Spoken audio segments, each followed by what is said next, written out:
Oye País, buenas noches, oye País, yo soy Rudy González. Gracias por su compañía en esta hora, como cada noche aquí por Color Visión. Analizamos los temas noticiosos de interés nacional e internacional. Hay muchas tensiones, el ambiente está un poco como cargado, con tantas protestas, demandas, el tema de los precios de los combustibles, la guerra en el Medio Oriente, la ola de calor que nos está afectando, parece ser una tormenta perfecta para llevarnos a un estado de ánimo tenso, pesado. Pero ese es el diario vivir. Estamos a mediados de año, hay signos interesantes, importantes, el aumento que continúa en un 6% incluso de la llegada de turistas a República Dominicana a lo largo del primer semestre del año. O sea, nosotros como sociedad tenemos puntos de compensación que nos ayudan a seguir adelante en el día a día, pese al calor, pese a los tapones, pese a las quejas, a las expectativas. Y vamos ya en el camino del descenso hacia el final de año. Ya subimos los primeros 6 meses del peldaño de la escalera, de los peldaños de la escalera, llegamos a la meseta y ahora vamos declinando hacia diciembre de 2026, que es el cumplimiento ya de este año calendario. Ya el gobierno incluso adelantó la conformación de su proyecto de presupuesto con visión al 2027, los aprestos políticos de cara a las campañas intestinas, primero para escoger a los candidatos y luego de cara a las rivalidades, nos plantean la visión de unas elecciones en el 2028. Todo esto va caminando, todo esto es la realidad de lo que vivimos en República Dominicana, que no escapa a lo que ocurre en el mundo. Y hay temas sensibles que saltan en la palestra, caso de huelgas de médicos, de paralizaciones, de cacerolazos, del tema del Código Penal, cuándo vamos a salir del Código Penal, finalmente, cuando esto no va a ser un dolor de cabeza. Está presto a la convocatoria del Consejo de la Magistratura para la revocación o la renovación o la evaluación de 11 jueces del Tribunal Superior de la Suprema Corte de Justicia. Y así vemos cómo hay todo un andamiaje de situaciones que constituyen nuestro diario vivir. Yo analizo en mi columna de esta semana el tema de la Policía Nacional, así a grosso modo, a propósito del asesinato de este joven de 19 años en el barrio de Guayjimía, la cañada de Guayjimía, en el sector de Herrera. Y mientras tanto, la recuperación de víctimas del terremoto, de los terremotos de Venezuela continúa aumentando, y en Haití se recuerda el 5º aniversario del asesinato del presidente Jovenel Moïse, julio del 2021, lo que ha exacerbado esta crisis de violencia incluida que acogota Haití y que ha puesto necesariamente la mirada de países, de gobiernos, de sectores influyentes del mundo ante el grito de República Dominicana de búsqueda de una solución de esta crisis. Esos temas los voy a analizar con Julián Roa en la segunda parte de este programa, porque son análisis que van más allá de lo que es la noticia pura y simple cotidiana. Mi columna de esta semana, como dije anteriormente, la dedico al tema del asesinato de este joven en el sector de Herrera. Estos y otros temas los analizo con ustedes después de la pausa. La Asociación Nacional de Detallistas de Gasolina, ANADEGAS, concedió un plazo de 30 días a la banca dominicana para alcanzar un acuerdo sobre las comisiones aplicadas a los pagos con tarjetas de crédito y débito, con el propósito de evitar el retiro masivo de las terminales de pago electrónico anunciado previamente por el gremio. La decisión fue anunciada tras una reunión a puertas cerradas entre directivos de Anadegas, el ministro de Industria, Comercio y MIPYMES, Eduardo Yayo Sanz Lobatón, y el director ejecutivo de Proconsumidor, Eddie Alcántara. República Dominicana ha otorgado más de 60,000 residencias a ciudadanos haitianos desde 2018 y comparte 391 kilómetros de frontera con la República de Haití, la cual se extiende desde la costa del Mar Caribe en el sur hasta el Océano Atlántico en el norte, produciendo una historia tensa en las relaciones de los dos países, jugando la inmigración un papel clave. Aunque la República Dominicana ha deportado cientos de miles de haitianos hacia su país, principalmente desde el 2024, cuando el gobierno del presidente Abinader implementó un recrudecimiento en las repatriaciones, también ha otorgado muchas residencias a ciudadanos de esa nación. La comisión creada por la Ley 16-26 aprobó el protocolo que regirá el proceso de revisión de expedientes para el reconocimiento y eventual pago de las deudas pendientes con contratistas del Estado por obras ejecutadas con o sin contrato formal desde el 1996. Con esta decisión, las autoridades dan inicio a la aplicación práctica de la legislación promulgada este año. El protocolo establece los procedimientos, criterios técnicos y requisitos que deberán cumplir los expedientes antes de ser evaluados por la comisión, integrada por representantes del Ministerio de Hacienda y Economía, la Contraloría General de la República, la Dirección General de Presupuesto y la Dirección General de Contrataciones Públicas. El proceso contempla la revisión y validación de las reclamaciones antes de autorizar cualquier desembolso.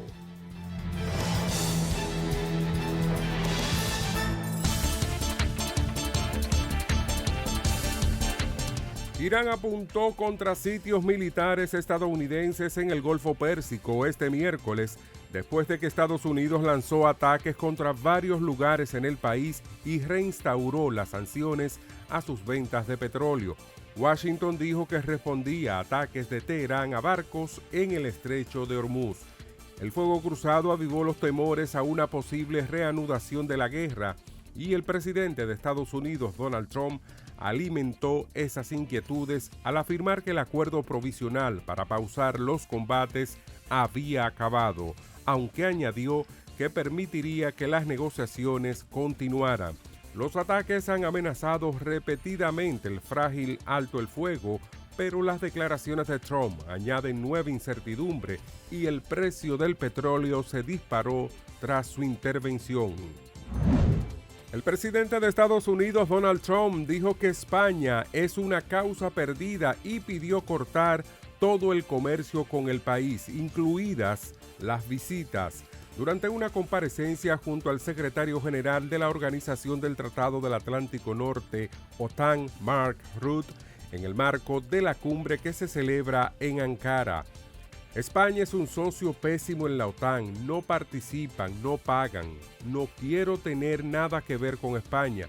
Corten el comercio con España, por favor, incluidas las visitas. No queremos tener nada que ver, manifestó Trump.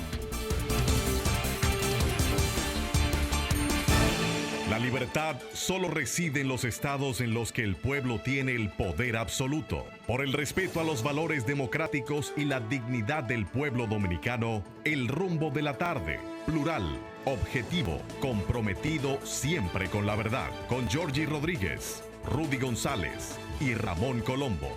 Los poderosos ya están en el aire.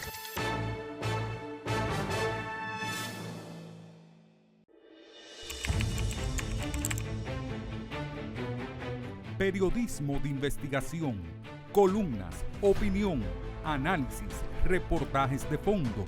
Hora por hora, una completa plataforma multimedia. Periodismo con valor. Noticias horaporhora.com.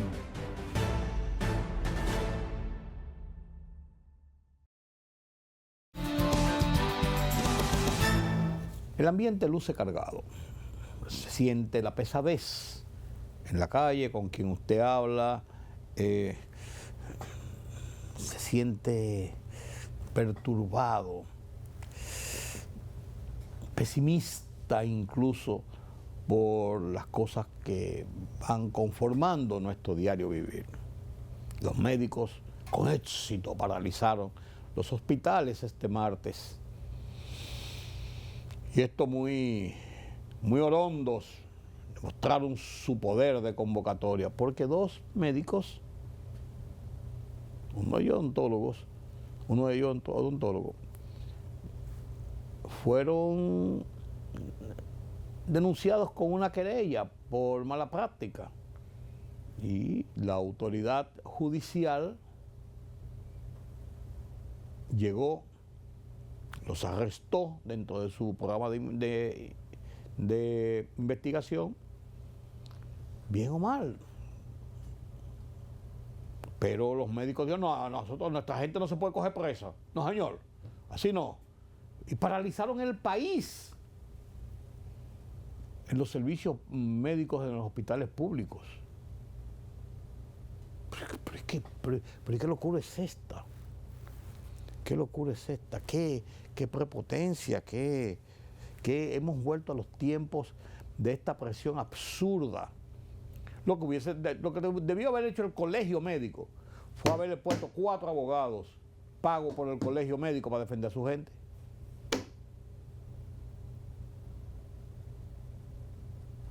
No paralizar el país porque arrestaron 2 médicos en La Vega. Y no quiero denotar que porque sea en La Vega, puede haber sido aquí en el Distrito Nacional, en Santiago o en Montecristi. Es el hecho. Pero una cosa absurda. Una cosa absurda. El colegio médico ha vuelto por sus fueros. Pensé que en la época de Senencaba, de Waldo Ariel Suero, habían pasado, como que eran tiempos ya superados,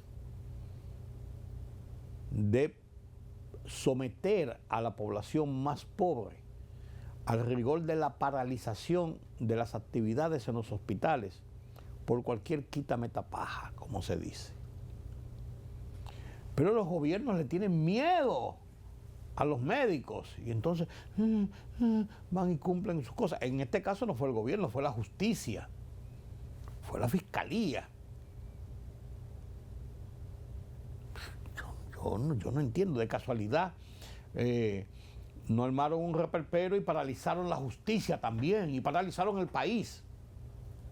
Pero ¿a dónde vamos a llegar? ¿Cuál es el nivel de la queja, de la protesta? ¿A qué niveles llega? Nos estamos pasando, nos estamos volviendo locos. Y aquí el gobierno tiene que dar un manotazo en la mesa y no permitir esas vagabunderías.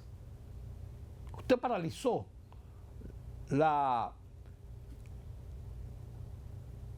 atención médica, se le descuenta un día del mes de julio, su salario. Porque ellos no paralizaron su consulta privada en las clínicas privadas. Ayer le preguntábamos al doctor Mena, en una entrevista en el programa de radio, sobre esto, y él decía, no, una cosa es lo que los médicos tienen allá en su consulta pública, en su trabajo público, y otra cosa es en las clínicas privadas. Esto no ha afectado a las clínicas privadas. Con lo que estaba tácitamente indicando que no, los médicos fueron a cobrar en sus consultas privadas.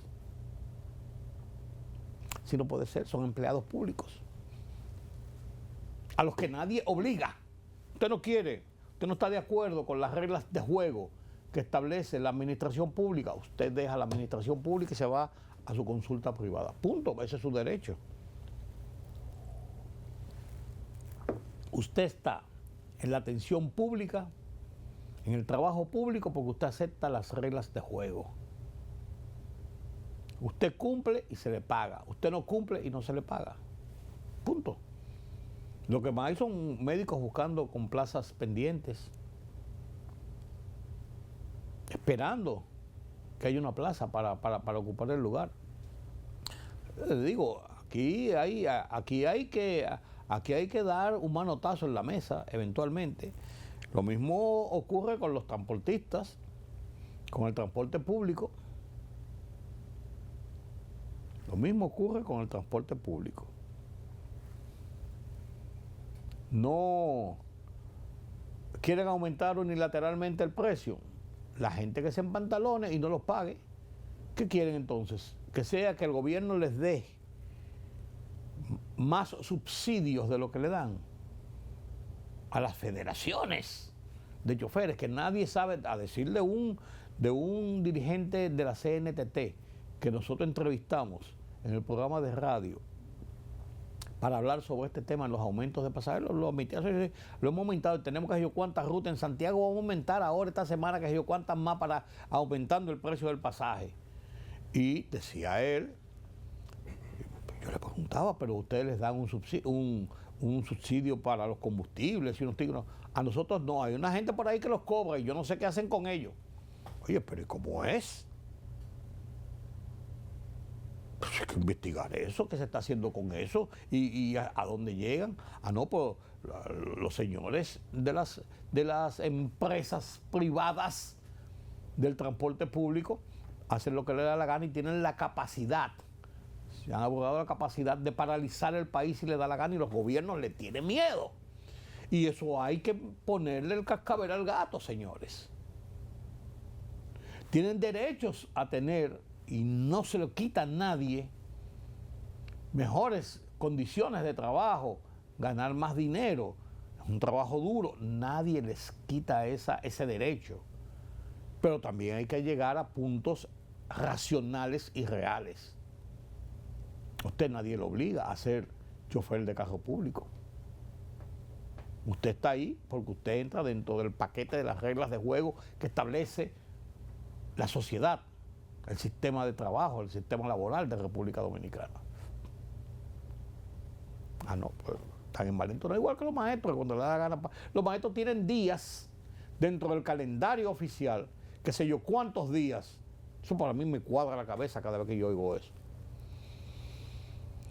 La ADP tiene que sé yo cuántos días para paralizar las labores por asambleas de maestros, por paros laborales, por huelgas, porque es el día de Tatica, es el día de Mercedes, es el día de Altagracia, es el día de Magdalena, el día de que, y ellos ese día no trabajan, o ese día a un maestro le pasó algo en tal y paralizan esa seccional y no dan clase.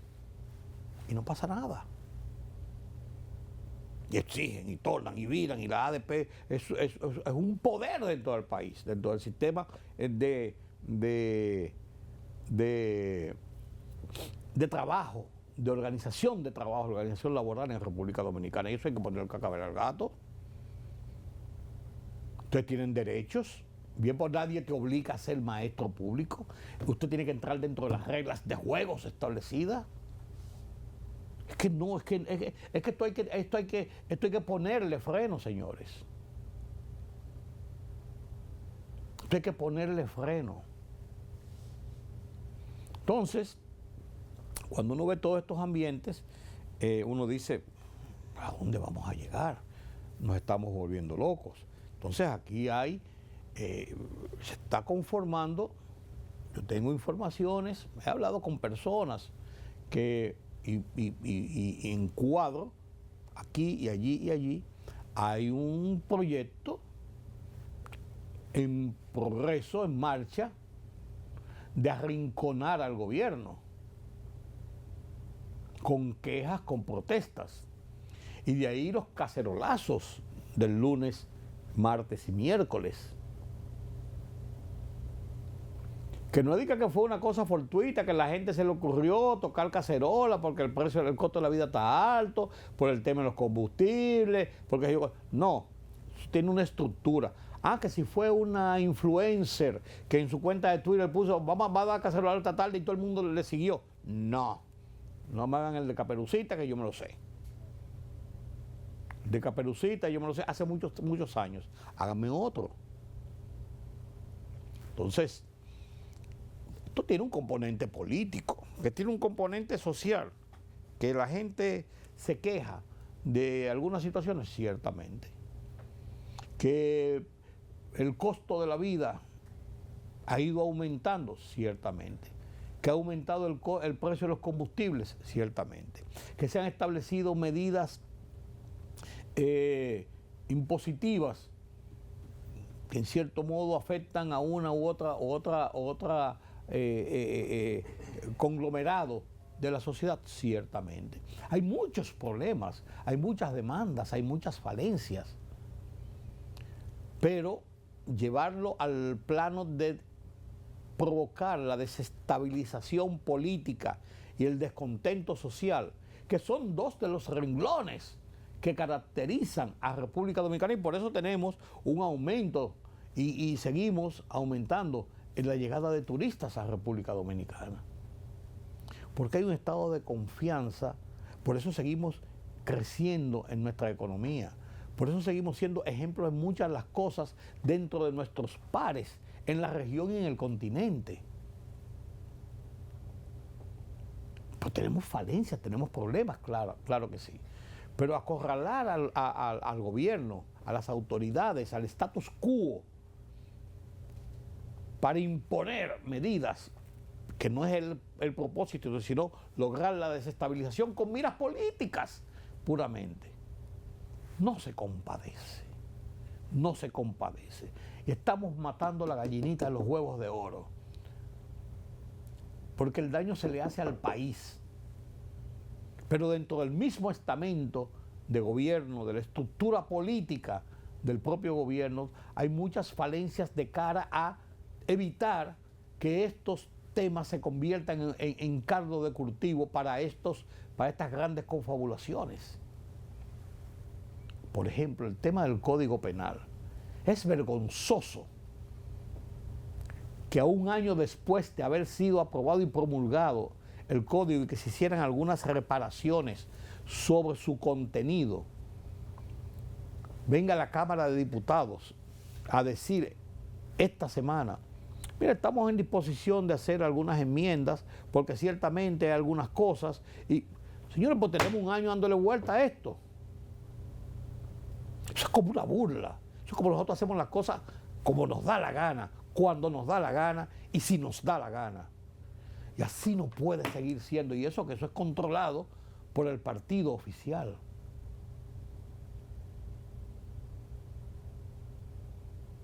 No es posible tanta displicencia.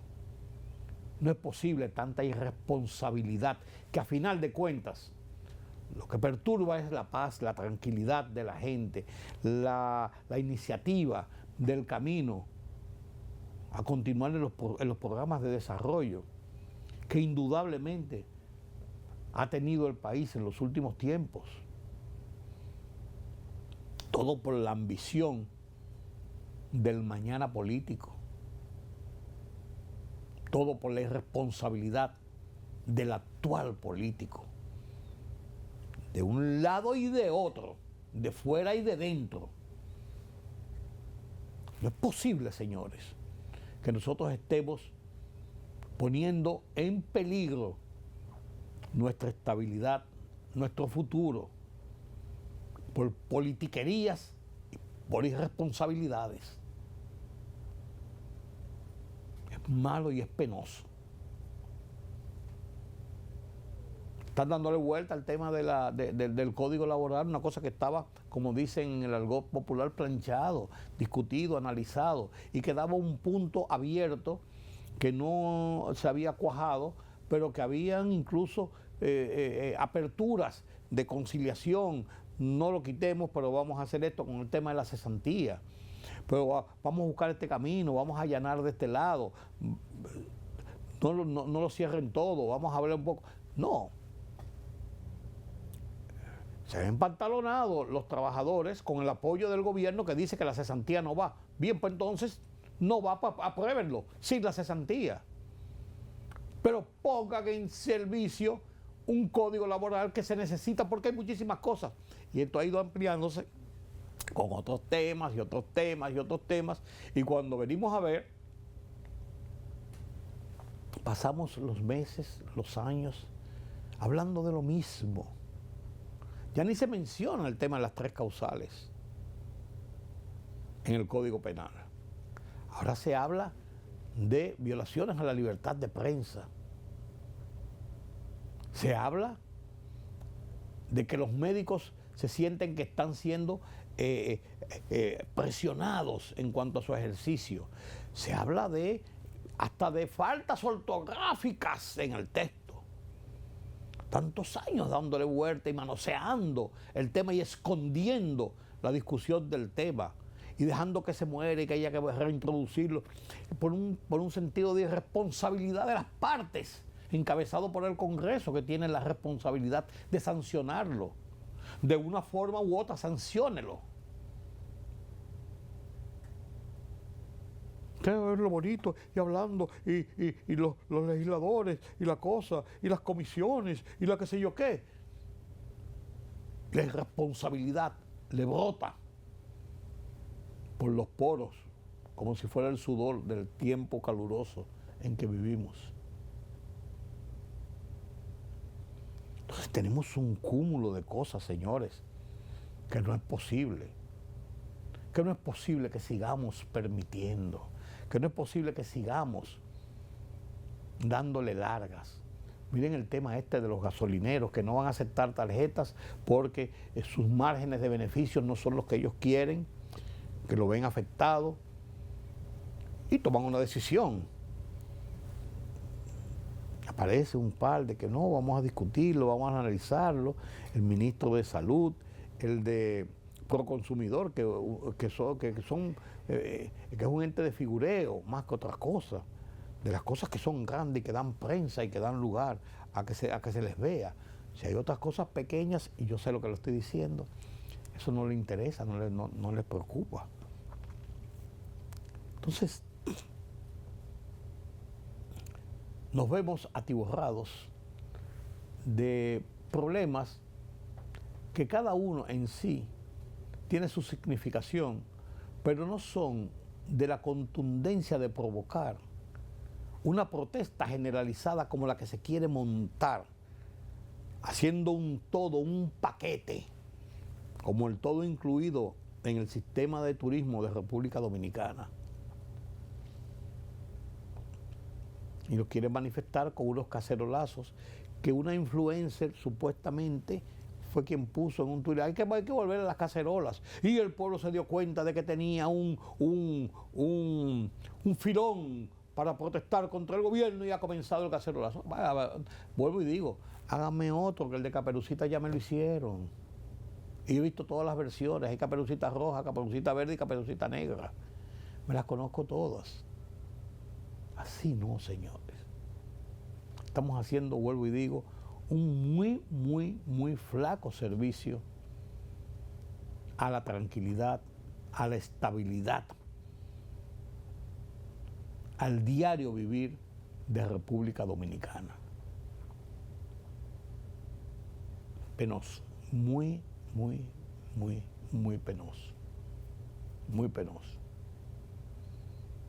Y el tema que no mencioné es el tema de la violencia policial, que se reflejó nueva vez en el caso de este asesinato del jovencito, del joven, en el sector de la Cañada de Guayjimía, ahí en Herrera, sector deprimido de gente de clase trabajadora, de clase de más bajos ingresos en la economía nacional.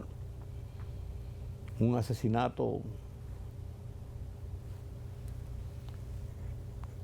innecesario. Ningún asesinato es necesario, pero fruto del salvajismo. Y eso ha colocado a reflexión de la gente y a crítica de la gente sobre el proceso de reforma en la Policía Nacional. Yo creo que se ha avanzado mucho en la acción de la Policía Nacional, en la profesionalización de la Policía Nacional. Son dominicanos. Por demás, gente que no tiene una alta capacidad de discernir en muchos casos, que se le ha ido instruyendo, que se le ha mejorado su medio de vida para ayudarlos precisamente a poder tener una mente más despejada al momento de actuar con la población. Dentro del estado de garantías de la seguridad de la gente, que es lo que se reclama de una policía. De la lucha contra el delito. De la seguridad que tiene la gente, de que está protegida contra los delincuentes que los hay en todos los países, Irlanda, Suecia, Argentina o Alaska.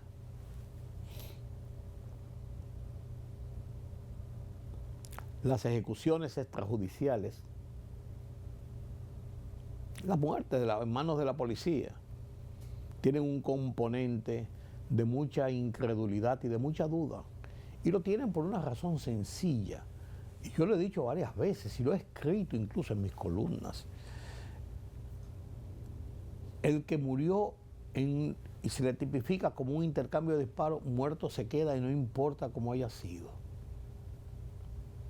Porque la autoridad, la policía, el Ministerio Público, no tienen como un rigor, como una práctica, como una obligación, realizar una investigación sobre cómo se produjeron los hechos y rendir un informe. Si la policía fue a intervenir a una persona que andaba en un motor, se le pidió los documentos, el tipo sacó una pistola y la vida del policía se vio en peligro y hubo de responder. La policía iba persiguiendo a un grupo de delincuentes o personas sospechosas en un carro, se pararon, se desmontaron, abrieron fuego contra la policía y hubo un tiroteo y resultaron 2 muertos, 3 muertos. Fulano, estas son las circunstancias, tan, y se informa. En los países organizados eso ocurre todos los días también. Todos los días también. El exceso de fuerza, la brutalidad policial, pero cada episodio,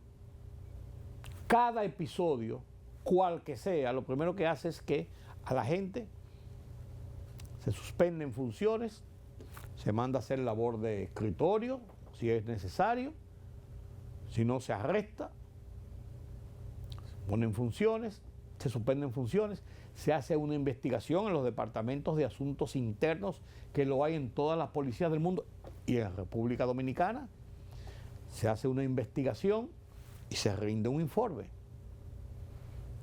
Así. Estos son los hechos, se investigó, se habló con fulano, estos son los testigos, y ocurrió de esta y cual manera, y una junta determina si se actuó dentro del procedimiento. El uso de la fuerza no fue arbitrario, fue en defensa de un ciudadano, de la colectividad o de la vida propia de la gente. Esta es la persona. Eso es lo que se hace, aquí no se hace eso. Y si se hace, es el secreto mejor guardado, eso hay que darlo a la opinión pública, informarlo. La gente tiene el derecho de saber cómo actúan los agentes en las calles, que están investidos de autoridad. Están armados. Están entrenados para el uso de esas armas de forma determinada. Satanizar ahora el proceso de reforma de la policía, que tiene virtudes y defectos, pero que ha ido avanzando y sustancialmente ha avanzado en relación a lo que era la policía de hace unos años.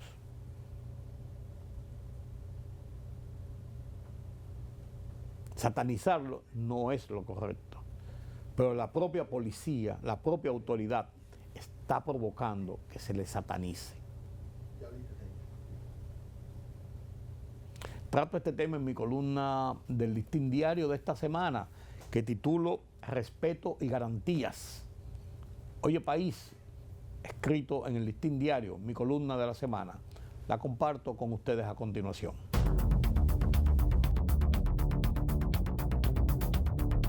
El brutal asesinato de un jovencito de 19 años a manos de un agente policial ha sacudido a la sociedad, al país, y no es para menos, ya que reedita los groseros intercambios de disparos.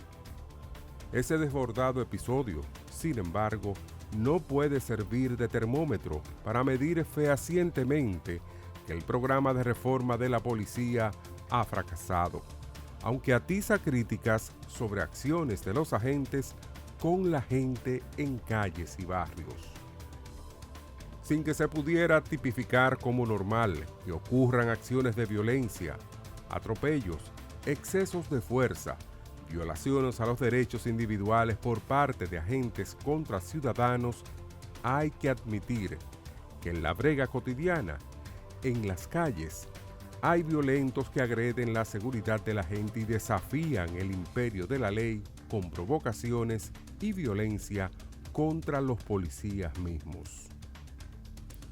Ante episodios de exceso de fuerza, hay una reacción institucional de la justicia, de la sociedad, para establecer responsabilidades y sanciones sin contemplaciones que sirvan de ejemplo vivo y de advertencia para los agentes. Hombres armados, uniformados e investidos de autoridad que sean reales garantes de la seguridad de los ciudadanos, no motivo de temor, represión o violencia.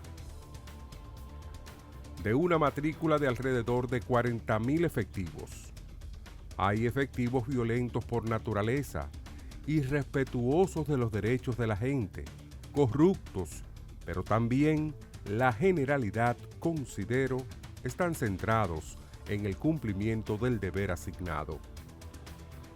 Pero aunque una gran mayoría actúa correctamente, garantizando la seguridad de los ciudadanos, la convivencia, policías-ciudadanos, solo se logrará cuando fluya el acuerdo social, respeto, no temor de la gente a la policía, respeto, no animadversión de los agentes con los ciudadanos. Política, economía, sociedad.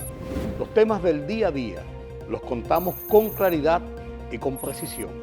Recuérdate que el INTEVI se aumentó a un 18 para bajarlo a un 16. Sí. Una libertad de prensa que ellos no manejan y de expresión. Hay una especie de experiencia frustrada de la OEA en Haití. En Oye País, información veraz, periodismo con valor. Oye País, de lunes a viernes a las 12 de la medianoche por Color Visión. Siempre lo mejor. Periodismo de investigación, columnas, opinión, análisis, reportajes de fondo. Hora por hora, una completa plataforma multimedia. Periodismo con valor. Noticias horaporhora.com.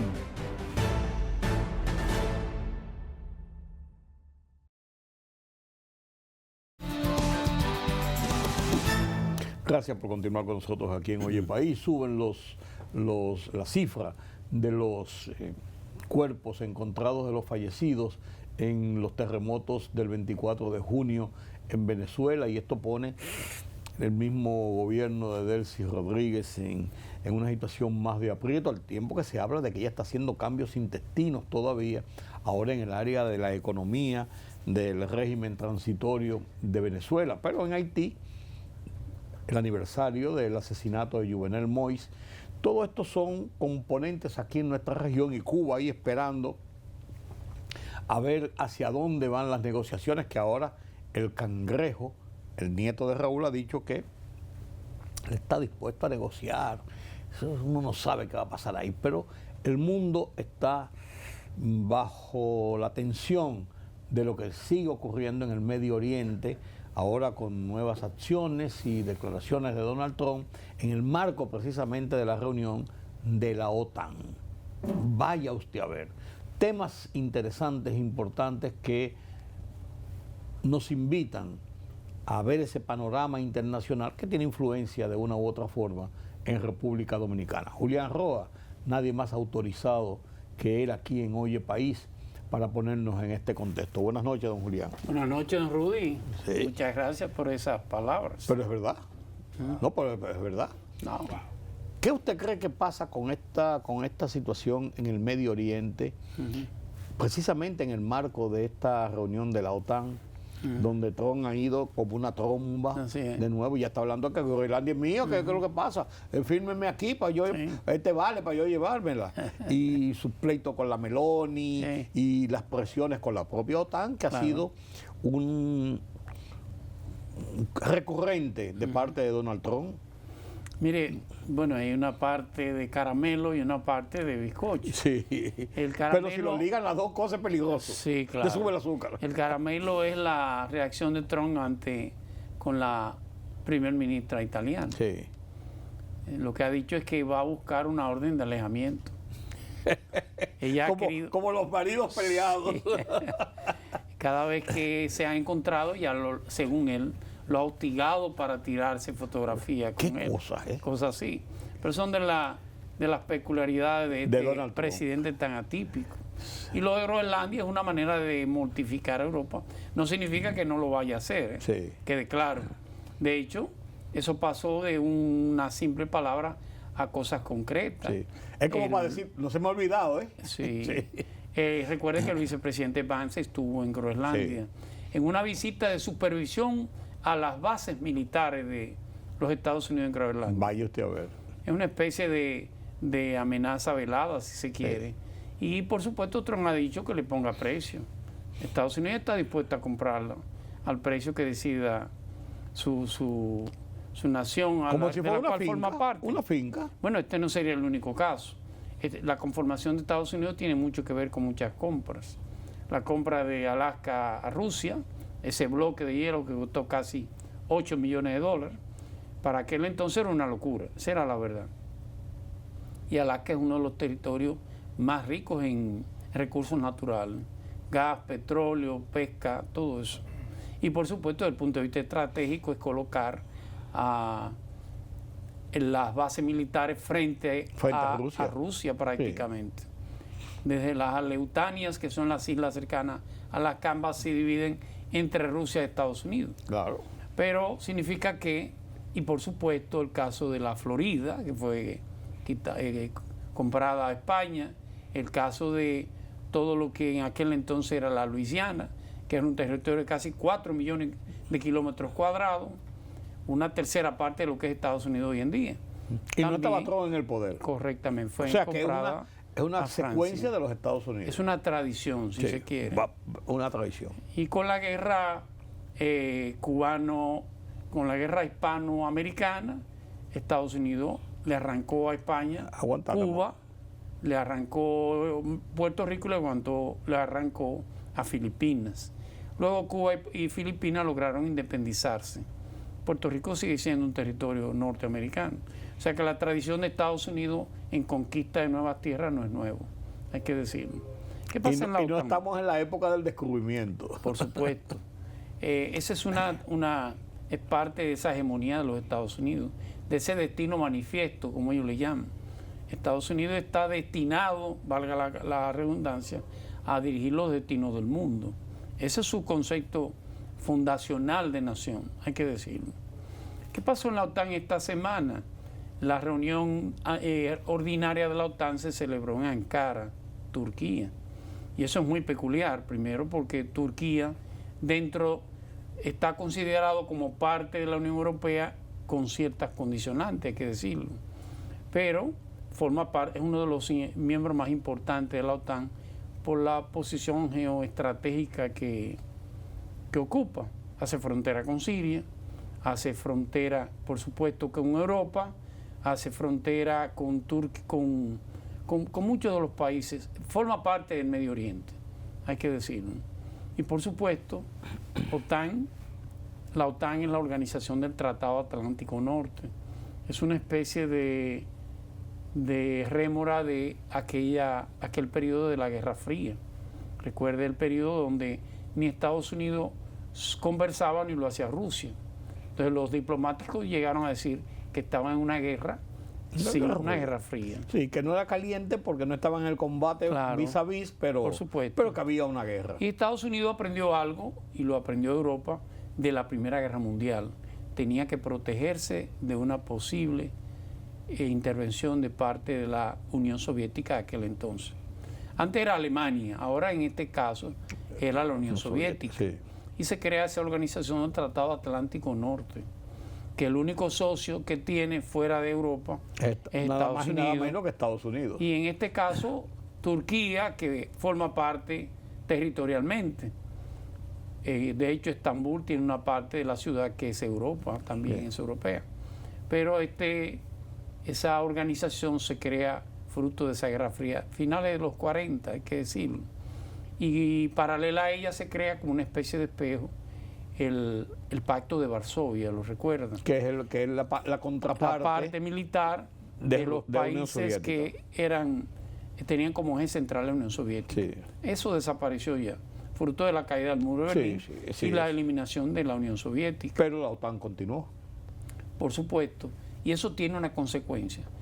Ya Rusia no era la Unión Soviética, aunque sigue teniendo una hegemonía La imperial. Federación Rusia tiene... Pero no era igual que 15 no. repúblicas. Claro. Por supuesto. Claro. ¿Cuál fue ni el control totalmente rígido de eso. ¿Cuál fue la consecuencia? Bueno, que Europa dijo, no tengo que seguir gastando tanto dinero en los programas de armamentismo. No tengo que gastar un 5% de mi Producto Interno Bruto para defenderme. Porque ¿de quién me defiendo ahora? Y eso hizo que la OTAN fuera prácticamente subsidiada por los Estados Unidos. No por el tema militar, sino por el tema geopolítico. Sí, como de hecho sucede. Por los intereses norteamericanos en la región en toda y en Europa, esa parte del mundo. Por claro. supuesto. Consecuencia, casi toda Europa formó parte de la OTAN. Y aquellos países que formaron parte de la órbita soviética también pasaron a formar parte de la OTAN.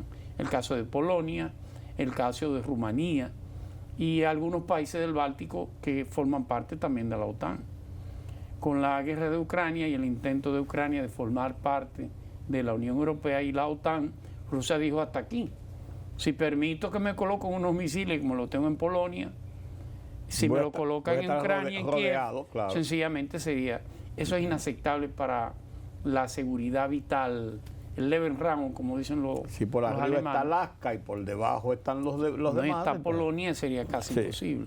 Y esto ha generado la guerra, que ha buscado Donald Trump desde su primer periodo, que ya Estados Unidos no sigue siendo el subsidio de la OTAN, sino que si Europa quiere una OTAN, que la pague Europa. Y eso tiene sentido y tiene razón. Sí. Y ha obligado a la OTAN, la última reunión que se obtuvo en Bruselas, a incrementar el gasto militar en un 5%. De ahí la rebelión de Pedro España, Sánchez que ha dicho no lo puedo pagar. No, sí, porque no tengo para pagar. Y eso. por supuesto eso ha traído como consecuencia sanciones arancelarias de Trump a España. Sí. ¿Significa esto que esta reunión de Turquía de esta semana, que acaba de pasar de esta semana, tiene una connotación especial? ¿Cuál es? Sucede en plena guerra con Irán. Y la mayoría de los países europeos han sido aliados, entre comillas, de Irán. Se han llevado bien con Irán. Alemania, la parte del programa nuclear iraní tiene mucho que ver con Alemania. Muchos de los técnicos han sido preparados y otros han trabajado alemanes en este programa nuclear. Las relaciones con Turquía, ni decirse. Sí. Turquía es una especie como de cuerpo intermedio, de equilibrio entre ese mundo islámico y Europa. Que no son aliados, yo diría, tú usas la palabra, no son aliados de Irán, pero no son hostiles a Irán. Pero no son hostiles a Irán. No, y conocen el peso político que tiene Irán. Y en este caso... Que es el peso que ha querido jugar. Claro, Turquía. y en este caso usted es hostil o amigo. Exactamente, correcto. Y ellos no son hostiles. Así es. Y por eso se le coloca más como amigos. Además, la inmigración iraní en Europa es inmensa. Sí. Significa que hay pueblos, hay barrios en Alemania, barrios en todos estos pueblos que son de iraníes puros. Por lo tanto, el tema de Irán es un tema también de seguridad interior de esos países. Estados Unidos, lo que se ha quejado, en este caso Trump, que su pleito con Irán lo han dejado solo, pero no había de otra forma. Y la verdad que ha sido un fracaso. En términos militares ha sido exitoso porque ha devastado Teherán, ha devastado algunas ciudades iraníes, pero en términos de estrategia política no ha sido lo correcto. De hecho, lo que ha hecho es la región más insegura. Anteriormente visitar Arabia Saudita, los Emiratos Árabes, nadie tenía el temor de un atentado, ahora sí. Ahora Irán en cualquier momento es una amenaza te cae un misil para la seguridad de toda la región. Y eso gracias a Trump, que no atacó a Teherán, pero no ha podido terminar con Irán. Y eso va a meter en miedo, y ha metido en miedo a todos esos países. Y estas manifestaciones que se han realizado con el sepelio del ayatollah sí, y de los familiares y allegados que murieron en aquel ataque de febrero, ha puesto a decirle, espérate, no hay una rebelión del pueblo contra su liderazgo, como se pretendía en principio. O sea que internamente no ha surtido el efecto que se esperaba. Quien sustituye a Ali Khamenei, primero Ali Khamenei sustituye al ayatollah Khomeini. Señor tenía del año 79. Claro, que fue el que sustituyó al Shah, cuando destituyen al Shah de Irán. Ali Khamenei tenía 40 años en el poder. Sí. En el poder. Sí. Irán tiene una teocracia. Irán, cualquier decisión que tome el parlamento iraní o el primer ministro, tiene que pasar por la censura del filtro de la Sharia, o la Sharia, como ellos le llaman. Hay una especie de consejo teocrático que decide si las decisiones legales o presidenciales están de acuerdo al Islam o no. Y este señor tenía casi 40 años. ¿Quién lo sustituye? El hijo mayor, pero es el más democrático de los tres. Va a haber un cambio en Irán. De hecho, con excepción del negociador iraní, en estos acuerdos con Estados Unidos, es posible el último que quedaba de esa generación, del año 79, más joven, y parece que hay una especie de cambios burocráticos que van a ser más de cierta flexibilidad diplomática. Y él entiende que seguir guerreando con el mundo no le va a convenir. De hecho, ¿qué está consiguiendo y qué pide para las negociaciones con Estados Unidos? El levantamiento de los embargos. Irán debe tener $1 billón de dólares congelados en los países. Cerca de 300.000 millones solamente en China. Y cerca de 20.000 en los Estados Unidos. Otros tanto en Alemania, otros tanto en varios países. Y usted dirá, bueno, pero ¿cómo China mantiene un embargo financiero a cuentas iraníes? Porque son bancos chinos, que el poder no lo controla. Y un banco que viole ese famoso sistema SWIFT bancario, ¿cuál es la consecuencia? Que los demás bancos le cierran la entrada. Así mismo es. En pocas palabras. O sea, es una teoría de dominó. Totalmente. Es el bloqueo norteamericano. Sí. Irán está buscando el levantamiento del embargo, número 1, y el levantamiento del embargo petrolero. Son varios.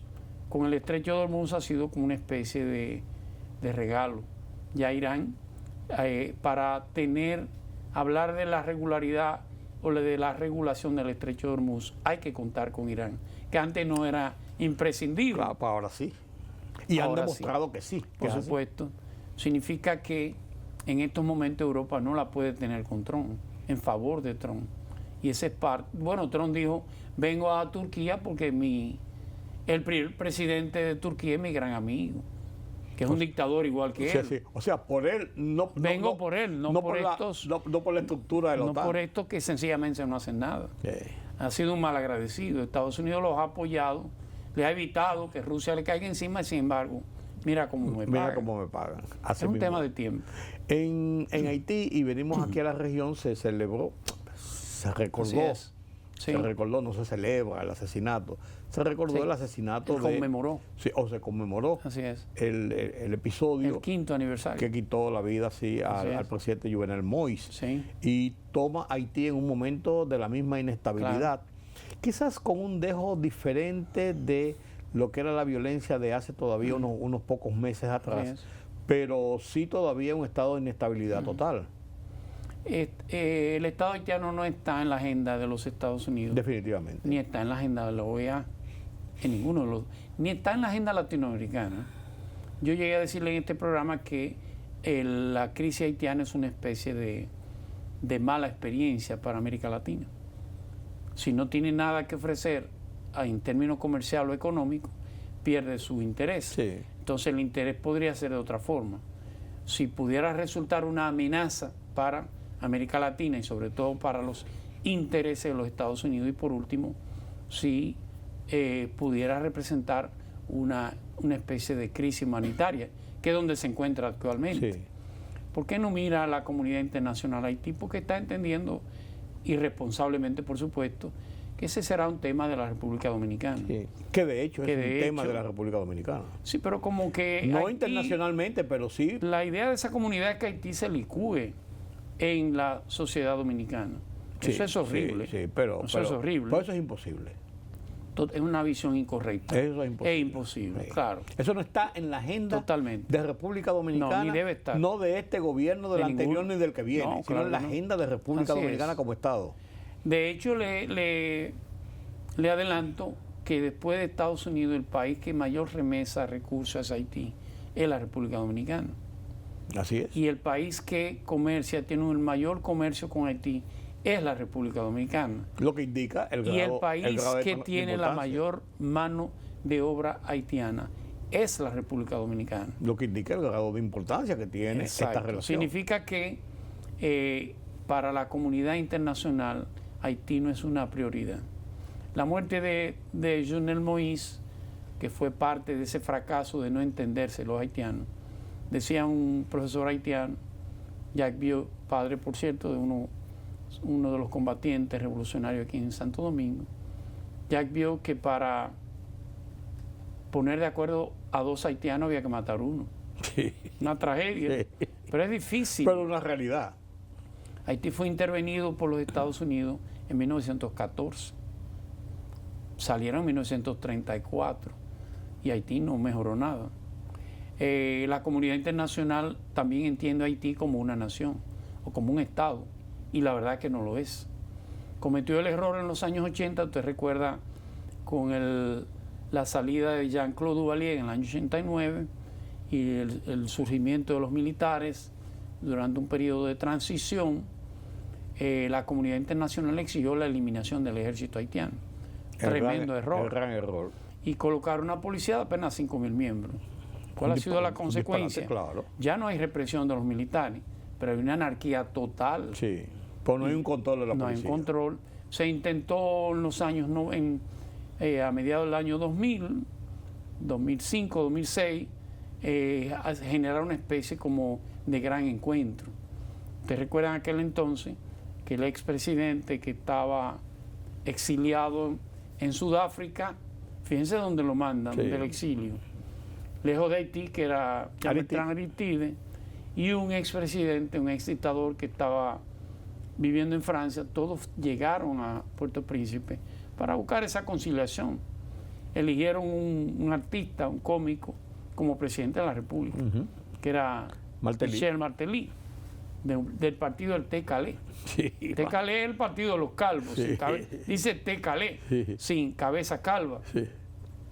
Luego surge este joven, Jovenel que es Moïse. empresario, Bananero. bananero, tenía repuesto de motor en Puerto Príncipe y comete un grave error.